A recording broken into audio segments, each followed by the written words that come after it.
नमस्कार, आपके साथ मैं हूं सबीना तामंग देशमुख। नंबर 1 चैनल के नंबर 1 शो कच्चा चिट्ठा में आप सभी का बहुत बहुत स्वागत है। सबसे पहले बात उस परमाणु बंगले की जिस पर दुनिया के सबसे ताकतवर शख्स की पैनी नजर है। ये परमाणु बंगला चीन का वो परमाणु गोदाम है जिस पर जापान के मीडिया ने दावा किया है कि चीन 900 परमाणु बॉम्ब वाले एक बहुत ही खतरनाक प्लान पर तेजी के साथ काम कर रहा है और परमाणु हथियारों के नो फर्स्ट यूज की पॉलिसी को भी छोड़ सकता है, जिसका साफ मतलब यह है कि चीन युद्ध की स्थिति में, युद्ध के हालात में किसी भी देश पर पहले परमाणु हमला कर सकता है।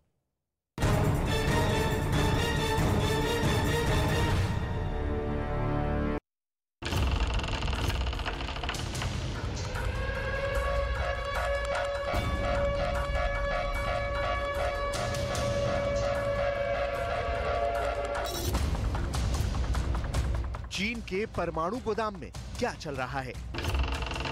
जापान की मीडिया ने इसकी पोल खोल दी है।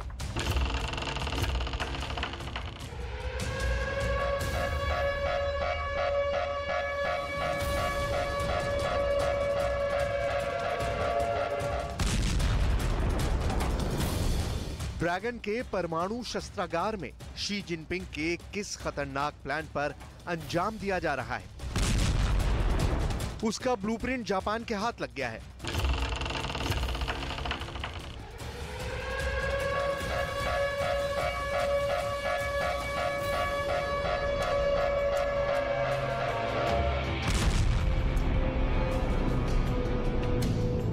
अमेरिका से तनातनी के बीच चीन के परमाणु तहखाने में ताकत कैसे बढ़ाई जा रही है, इसकी प्रोग्रेस रिपोर्ट जापान की मीडिया ने लीक कर दी है।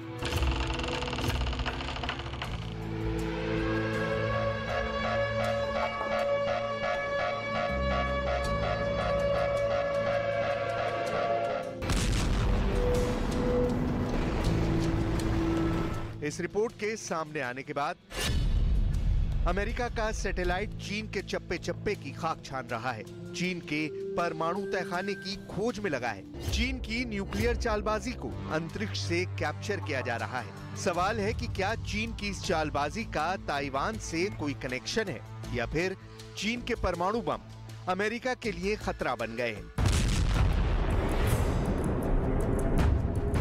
तीसरी बार चीन के राष्ट्रपति बनने के बाद शी जिनपिंग बहुत ही खतरनाक प्लान को आगे बढ़ा रहे हैं। शी के दिमाग में बहुत बड़े युद्ध का मास्टर प्लान पक रहा है। क्या शी के दिमाग में अमेरिका के साथ युद्ध की हिमाकत हिलोर मार रही है या फिर ताइवान को चीन के नक्शे में मिलाने वाली जंग की योजना पक रही है? जापान के क्यूडो न्यूज की रिपोर्ट में दावा किया गया है कि साल 2035 तक चीन अपने परमाणु हथियारों की तादाद 3 गुना तक बढ़ाकर 900 कर लेगा। इससे भी बड़ा दावा ये कि चीन परमाणु हथियारों के नो फर्स्ट यूज की पॉलिसी को छोड़ सकता है। इसका मतलब ये हुआ कि चीन युद्ध की स्थिति में किसी भी देश पर पहले परमाणु हमला कर सकता है।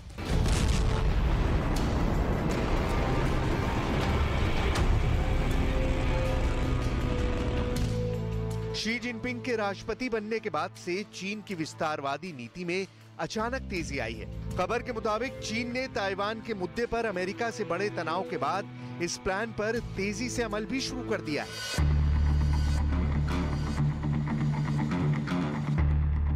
शी जिनपिंग जानते हैं कि जब तक उनकी सेना वर्ल्ड क्लास नहीं होगी, कम से कम एक युद्ध को जीतकर दुनिया पर अपनी धाक नहीं जमा लेगी, तब तक वो अपने मकसद में कामयाब नहीं हो पाएंगे। यही वजह है कि दुनिया के तमाम देशों की खुफिया टीम की नजर चीन और शी जिनपिंग के वॉर प्लान पर गड़ी हुई है। शी जिनपिंग के वॉर प्लान को दुनिया के 5 देश डिकोड करने में लगे हैं। ये 5 देश हैं ताइवान, अमेरिका, ब्रिटेन, जापान और ऑस्ट्रेलिया। शी जिनपिंग के तीसरी बार चीन के राष्ट्रपति बनने के साथ ही चीन की कम्युनिस्ट पार्टी का 4 दशक पुराना नियम भी टूट गया। दरअसल चीन में 1982 में सर्वोच्च पद पर 10 साल के कार्यकाल का नियम बनाया गया था, लेकिन शी जिनपिंग को 5 और बरस तक सत्ता में रखने के लिए इस नियम को किनारे कर दिया गया। शी जिनपिंग चीन की कम्युनिस्ट पार्टी के सर्वोच्च नेता यानी महासचिव हैं। चीन में इस पद पर चुने जाने वाला नेता ही देश का राष्ट्रपति और पीपल्स लिबरेशन आर्मी का कमांडर भी रहता है। यानी शी जिनपिंग महासचिव के साथ साथ शी चीन के राष्ट्रपति भी हैं और चीन की सेना के प्रमुख भी। अब शी 2027 तक चीन के राष्ट्रपति भी रहने वाले हैं और चीन की सेना के प्रमुख भी। 2027 में चीन की सेना अपनी स्थापना का 100वां साल पूरा करने वाली है और शी के बतौर राष्ट्रपति तीसरा कार्यकाल भी खत्म होने वाला है। ऐसे में 100वें साल को बेमिसाल बनाने के लिए चीन की सेना उससे पहले कुछ बहुत बड़ा करना चाहती है। क्योडो की रिपोर्ट में दावा किया गया है कि 2027 में अपनी सेना के 100वें स्थापना वर्ष तक चीन 550 परमाणु हथियार तैयार कर लेगा। वहीं बाकी के बचे 350 परमाणु हथियार 2035 तक बना लिए जाएंगे। जापान के इतर अमेरिका के पेंटागन की एक रिपोर्ट में दावा किया गया है कि चीन 2035 तक 1500 परमाणु बम बनाने के प्लान पर आगे बढ़ रहा है। पेंटागन की रिपोर्ट में दावा किया गया है कि चीन ने 400 परमाणु बम बना लिए हैं। पेंटागन की सीक्रेट रिपोर्ट में दावा किया गया है कि चीन 2027 तक 700 परमाणु हथियार बना लेगा।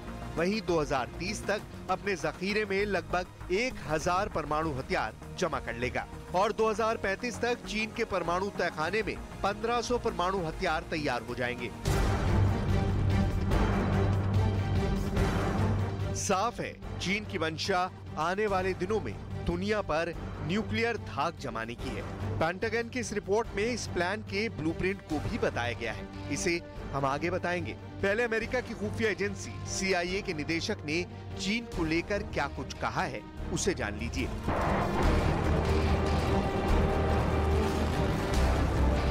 अमेरिका की खुफिया एजेंसी CIA के निदेशक डेविड कोहेन का दावा है कि शी जिनपिंग चाहते हैं कि उनकी सेना 2027 तक ताइवान पर कब्जा करने में सक्षम बन जाए।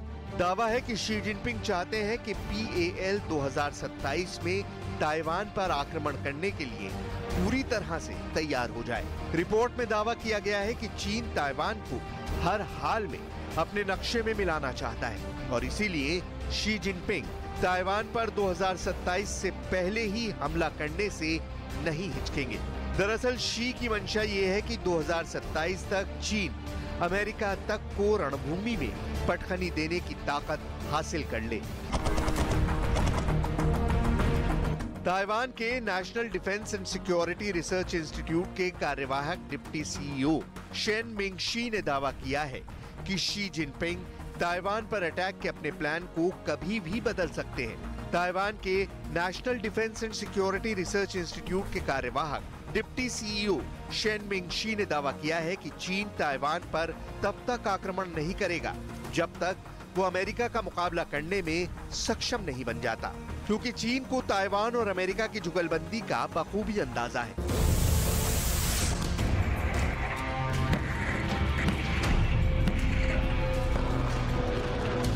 लेकिन दावा किया जा रहा है कि उस हालात में मुकाबला करने के लिए चीन रूस के साथ ऐसा प्लान तैयार कर रहा है जिसकी भनक लगने के बाद अमेरिका के कान खड़े हो गए हैं। क्या व्लादिमीर पुतिन और शी जिनपिंग में न्यूक्लियर मेल हो गया है? क्या दुनिया में परमाणु बमों का खतरनाक खेल शुरू होने वाला है? रूस और चीन साथ आए, नेटो प्रमुख क्यों घबराए? क्या रूस और चीन मिलकर परमाणु युद्ध लड़ेंगे? क्या चीन और रूस अमेरिका पर परमाणु हमला करने वाले हैं? इन सभी सवालों के जवाब नेटो महासचिव जेंस स्टोल्टनबर्ग ने दिया है। नेटो महासचिव जेंस स्टोल्टनबर्ग ने दुनिया को चेताया है कि रूस और चीन के न्यूक्लियर पैक्ट से एशिया के साथ साथ यूरोप पर परमाणु हमले का खतरा मंडरा रहा है। स्टोल्टनबर्ग ने जापान की राजधानी टोक्यो के कियो विश्वविद्यालय में ये बोलकर दुनिया को डरा दिया है। स्टोल्टनबर्ग का कहना है, रूस और चीन करीब आ रहे हैं और चीन उन्नत सैन्य क्षमता बढ़ाने के लिए परमाणु हथियारों पर महत्वपूर्ण निवेश कर रहा है। चीन की ये पहल खतरा पैदा करने वाली है। ये नेटो सहयोगियों के लिए भी एक बड़ी चुनौती है। ये चुनौती क्षेत्रीय नहीं बल्कि वैश्विक है।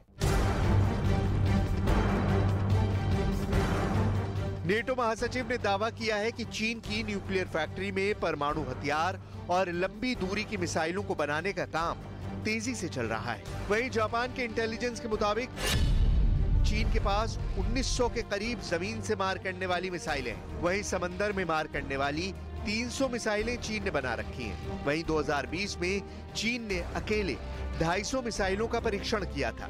ये पूरी दुनिया में किए गए कुल मिसाइल टेस्ट से ज्यादा है। चीन के पास इस वक्त अंतरिक्ष में 200 निगरानी रडार हैं, जो धरती का चप्पा चप्पा छान मार रहे हैं। यही वजह है कि दावा किया जा रहा है कि जंग छेड़ने से पहले चीन अमेरिका से न सिर्फ लड़ने बल्कि जीतने की ताकत हासिल करने में लगा है। नेटो महासचिव का कहना है कि शी जिनपिंग बड़ी ही खामोशी के साथ यूक्रेन युद्ध पर नजर गड़ाए हुए हैं। अगर यूक्रेन युद्ध में रूस जीत गया तो ताइवान पर हमले की हरी झंडी दिखाने में शी जिनपिंग देर नहीं करेंगे।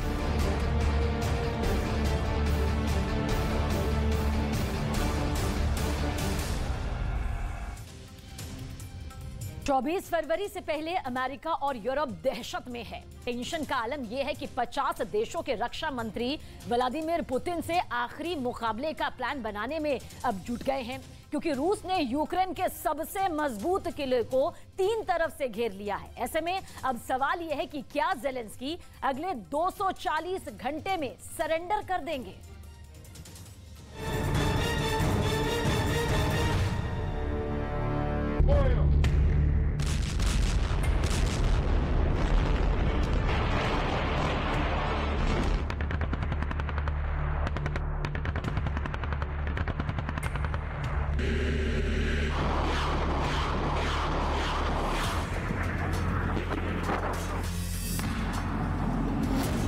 क्या यूक्रेन के एक और मजबूत किले पर व्लादिमीर पुतिन ने कब्जा कर लिया है? क्या रूस की आर्मी ने पूर्वी यूक्रेन के बख्मुत को फतेह कर लिया है?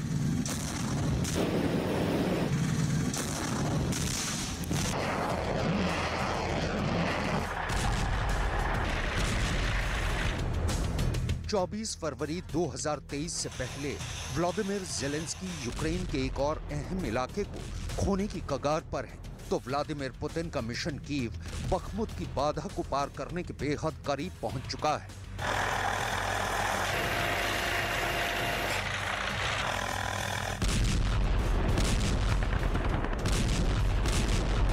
जुलाई 2022 से बख्मुत समेत पूर्वी यूक्रेन में रूस बारूदी तबाही मचा रहा है।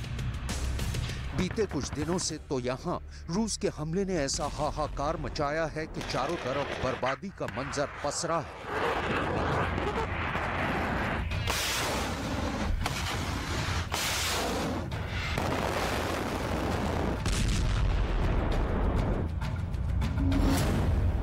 आलम यह है कि खुद नेटो समेत यूक्रेन के मददगार 50 देश भी मान चुके हैं कि रूस बख्मुत की जंग जीत चुका है।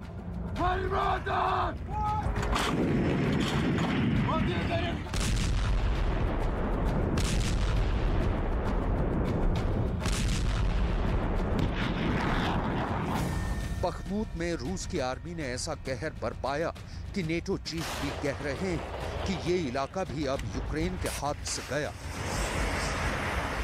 बख्मुत में यूक्रेन की सेना के हथियार डालने और इस इलाके से भागने की खबरें अंतर्राष्ट्रीय सुर्खियों में शुमार है। इस इलाके में आसमान से रॉकेट और मिसाइलें आग बरसा रही हैं, तो जमीन पर भी रूस की सेना छोटे हथियारों से कोहराम मचा रही है। यूक्रेन की सेना ने युद्ध के बीच राहत और बचाव के काम में जुटे लोगों से भी बख्मुत न जाने की नसीहत दी है, क्योंकि अब बाजी उनके हाथ से निकल चुकी है और रूस की सेना की खूनी सनक बढ़ती जा रही है।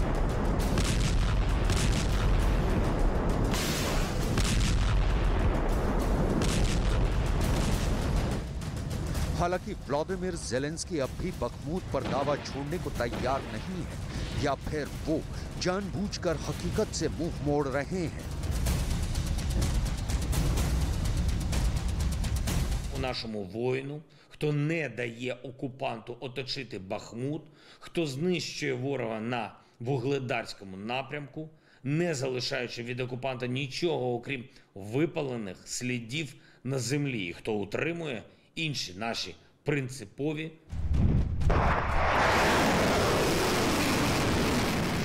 इससे पहले ताबड़तोड़ बमबारी के बीच रूस के रक्षा मंत्रालय ने बखमूत से सिर्फ 5 किलोमीटर दूर क्रास्ना होरा इलाके पर कब्जे का ऐलान कर पूरी दुनिया को सकते में डाल दिया था।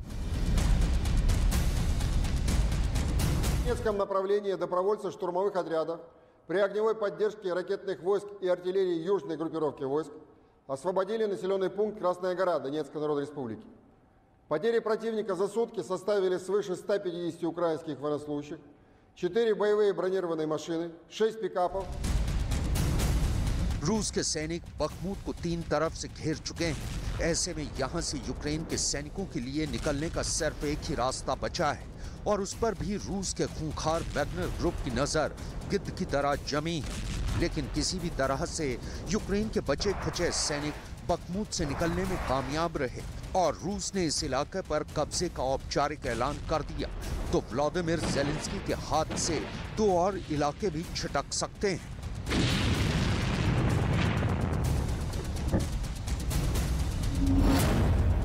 क्योंकि बखमूत के बाद क्रेमातोरस्क और स्लोवियांस्क जैसे पूर्वी यूक्रेन के शहर रूस की सेना के टारगेट पर होंगे।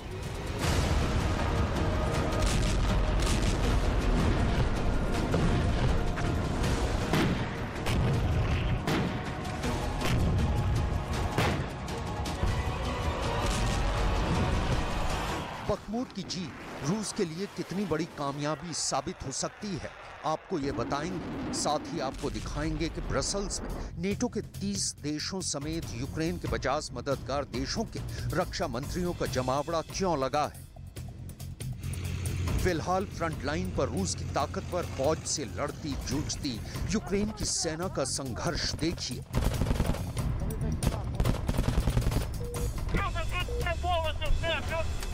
Принял плюс, принял. Дякую за работу, отличная работа, парни. यूक्रेन के सैनिकों के पास हथियारों और गोला बारूद की भारी किल्लत है। एक व्लादिमीर पुतिन के सामने 50 देश भी कम पड़ रहे हैं। यूक्रेन आए दिन दुश्मन के लाखों सैनिकों, सैकड़ों टैंकों और जंगी जहाजों को मार गिराने के दावे करता है। लेकिन अब रूस ने जो दावा किया है उसने अमेरिका और यूरोप को बेचैन कर दिया है।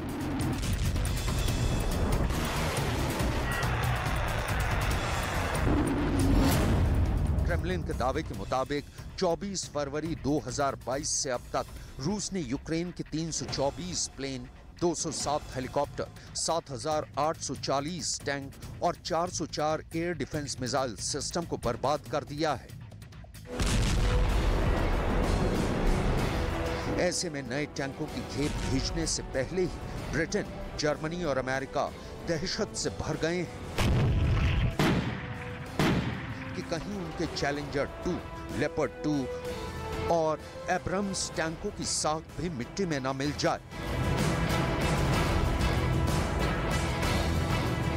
क्योंकि रूस इन टैंकों को बर्बाद करने या फिर इस पर कब्जा करने की मंशा का सरेआम इजहार कर चुका है। यही वजह है कि अपने हथियारों को बचाने और रूस को हराने के मकसद से ब्रसल्स में यूक्रेन डिफेंस कॉन्टैक्ट ग्रुप के रक्षा मंत्रियों की मीटिंग हो रही है। खुद नेटो ने यह कबूल किया है कि यूक्रेन की जंग में एक दिन में जितना गोला बारूद की दरकार है उतने तो अमेरिका और यूरोप के देश मिलकर भी एक दिन में बनाने में नाकाम है।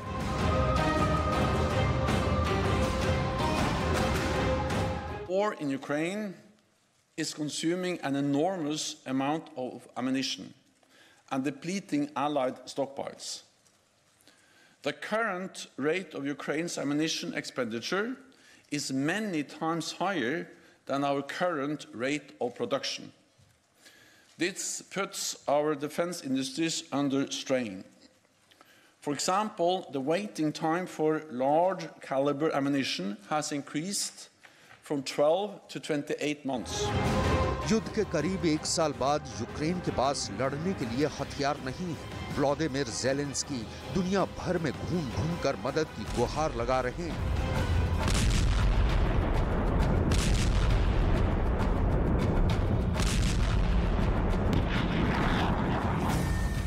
पहले उन्होंने टैंक मांगे और अब लड़ाकू विमान की डिमांड कर रहे हैं, क्योंकि व्लादिमीर पुतिन कभी भी हमले का रुख एक बार फिर कीव की ओर मोड़ सकते हैं, जिसकी आहट यूक्रेन के दूसरे सबसे बड़े शहर खार्किव पर जारी आसमानी हमलों में साफ सुनी जा सकती है।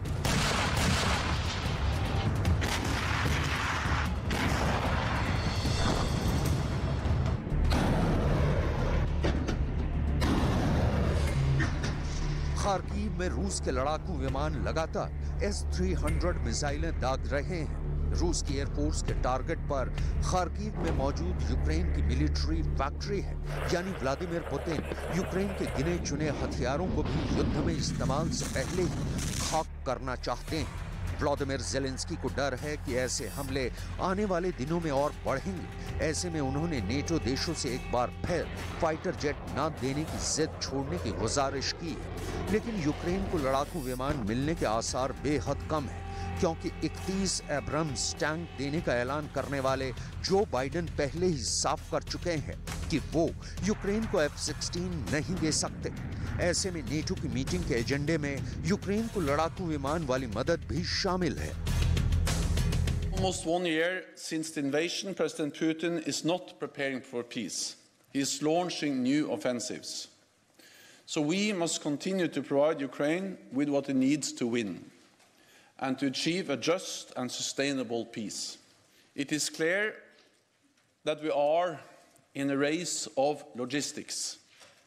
Key capabilities like ammunition, fuel and spare parts must reach Ukraine before Russia can seize the initiative on the battlefield. जाहिर है यूक्रेन की ताकत नेटो की मदद पर टिकी है, जबकि रूस है कि धीरे धीरे ही सही युद्ध को अंजाम की तरफ ले जा रहा है। व्लादिमीर पुतिन ने 2014 में क्राइमिया को रूस में मिलाया, फिर 2022 में यूक्रेन पर हमले के बाद डॉनबास के डोनेस्क और लुहांस्क के कुछ हिस्सों को भी हथिया लिया।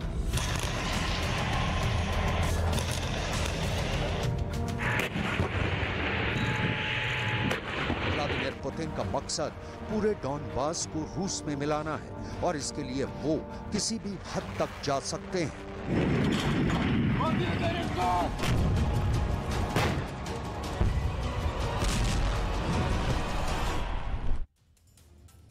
रूस के राष्ट्रपति व्लादिमीर पुतिन की डिक्शनरी में दुश्मन के लिए माफी शब्द नहीं है। यूक्रेन की महाजंग इस बात का जीता जागता सबूत भी है, लेकिन अब बगावत पुतिन के खेमे में ही हो रही है। दावा दरअसल यह किया जा रहा है कि पुतिन के 3 कमांडर्स ने मिलकर पुतिन के ही तख्ता पलट की साजिश रची है और पुतिन अब इन बागियों को सजा देने की पूरी तैयारी में जुट भी गए हैं।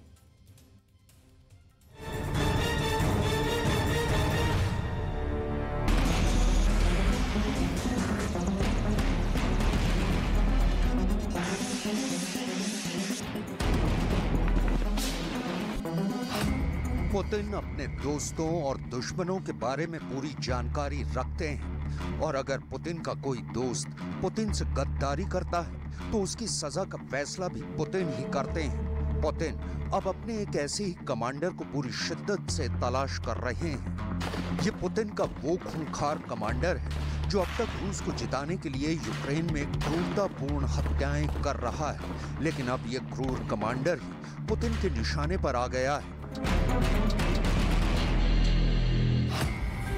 पुतिन का वो सेनापति वैगनर चीफ है जिसका अंत अब तय माना जा रहा है, लेकिन ये मामला सिर्फ इतना ही नहीं है। दरअसल पुतिन के कैंप में भी खलबली मची हुई है।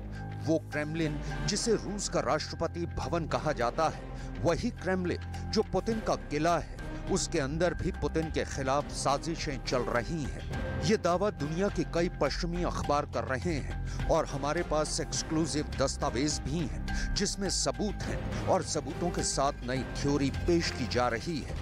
जिस मानवाधिकार कार्यकर्ता के बयान के आधार पर क्रेमलिन में बगावत के दावे दुनिया भर में किए जा रहे हैं, उसका एक्सक्लूसिव बयान भी हमारे पास मौजूद है। व्लादिमीर ओस्चकिन रूस के ही एक मानवाधिकार कार्यकर्ता हैं जिन्होंने पुतिन के तख्ता पलट की पूरी साजिश का खुलासा किया है। व्लादिमीर ओश्चकिन के रिश्ते क्रेमलिन के अंदर भी खास लोगों से बताए जाते हैं। इसके अलावा व्लादिमीर ओश्चकिन को रूस की खुफिया एजेंसियों से भी जानकारियां मिलती रही हैं। व्लादिमीर ओश्चकिन ने अपने ट्विटर हैंडल पर एक दस्तावेज जारी किया है जिसमें यह दावा किया गया है कि यूक्रेन के अंदर रूस की फौजों के कमांडर रहे सर्गेई सुरोविकिन, वैगनर ग्रुप के चीफ येवगेनी प्रिगोजिन और चेचन प्रांत के लीडर रमजान कादिरोव ने व्लादिमीर पुतिन का तख्ता पलट करने की कोशिश की। जनरल सर्गेई सुरोविकिन जनवरी तक यूक्रेन के अंदर मौजूद रूस की फौजों के कमांडर थे।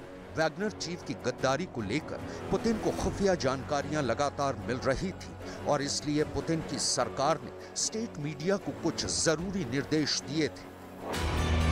रूस के मानवाधिकार कार्यकर्ता व्लादिमीर ओश्चकिन ने इस दस्तावेज को ट्वीट भी किया है जिसमें ये बात साफ लिखी है कि वैगनर चीफ प्रिगोजिन के किसी भी बयान को मीडिया में हाईलाइट नहीं किया जाए। इसके अलावा सर्गेई सुरोविकिन के युद्ध लड़ने की खबरों को भी तटस्थ तरीके से पेश करना है, यानी उनकी तारीफ या प्रशंसा नहीं करनी है।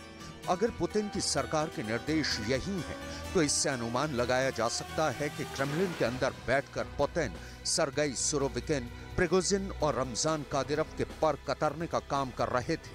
यही नहीं, व्लादिमीर ओश्चकिन की माने तो ये तीनों मिलजुल कर पूरे प्लान के तहत काम कर रहे थे। Информация. Насколько я понимаю, сговор произошел в сентябре 2022 года, потом произошла цепочка событий, как мы помним, произошел взрыв на мосту, который ведет в Крым.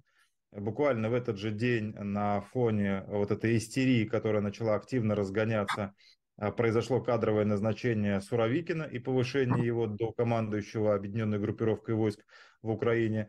И за несколько дней до этого и Кадыров, и Пригожин вместе обрушились с критикой на генерала Лапина, причем с оскорблениями и так далее. Пригожин не очень умный человек, он... रूस की स्टेट मीडिया पिछले कई महीनों से युद्ध के अंदर रमजान कादिरोव के लड़ाकों के बयान काफी बढ़ा चढ़ा कर दिखा रही थी, लेकिन अब रमजान कादिरोव को लेकर भी रूस की मीडिया ने कवरेज काफी कम कर दी है। सवाल ये है कि क्या कादिरोव को लेकर भी इसी तरह के निर्देश स्टेट मीडिया को दिए गए हैं? क्या पुतिन के इन तीनों जनरलों से पुतिन की नाराजगी की बातें सही हैं? दरअसल व्लादिमीर ओश्चकिन का दावा तो यही है कि सितंबर के बाद से ही इन तीनों ने मिलकर पुतिन के तख्ता पलट का प्लॉट लिखना शुरू कर दिया था। सोलेदार की जंग में रूस की जीत में वैगनर ग्रुप का अहम योगदान होने के बाद भी रूस की मीडिया में वैगनर का नाम नहीं लिया गया। इसके अलावा बड़ी बात यह है कि अमेरिका की खुफिया एजेंसियों ने भी ये जानकारी दी थी कि वैगनर चीफ प्रिगोजिन यूक्रेन के अंदर अपने निजी एजेंडे को लेकर अपना प्रभाव कायम करने का काम कर रहा है, जिसको लेकर पुतिन की निगाह बनी हुई है। As his military continues to struggle in Ukraine, President Putin is increasingly turning to Wagner, which is owned by Yevgeny Prigozhin, for military support. We are seeing indications, including in intelligence, that tensions between Wagner and the Russian Ministry of Defense are increasing. Wagner is becoming a rival power center to the Russian military and other Russian ministries. Publicly, Prigozhin and his fighters have criticized Russian generals and defense officials for their performance on the battlefield.